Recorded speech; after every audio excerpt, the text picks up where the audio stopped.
Thought we'd do a little cold startup on this beautiful Kirkham KMP number 174, 427, 1965 cast iron side oiler. Let's show you here that the engine's cold. There's the intake manifold and clearly cold, and there's a Harley carburetor, and we'll see if this will fire up the way it usually does. And if I can do this, I'm not much of a videographer. In fact, I'm not a videographer at all. But let's see if we can demonstrate what a nice car this is. And let's see here.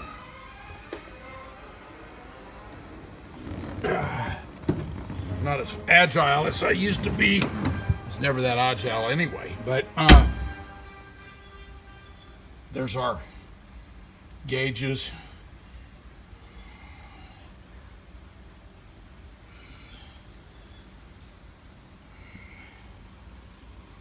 And our fuel pump. I like to turn on the fuel pump.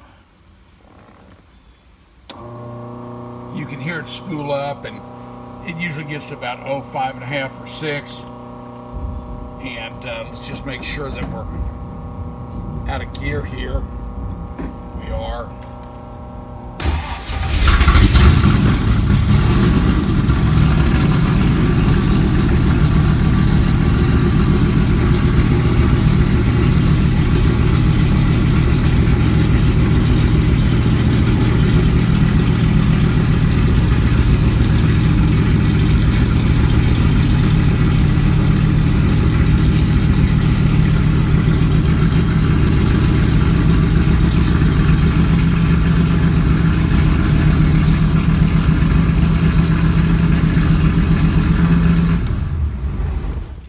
Well, you can see it started up just on the turn of the key. Beautiful. It's got a lightweight starter that I put in. It makes it a whole lot easier if you ever have to remove it. It's way less of a burden than the stock Ford the stock starter that you'll have to go to the gym to remove. All right. Thank you very much.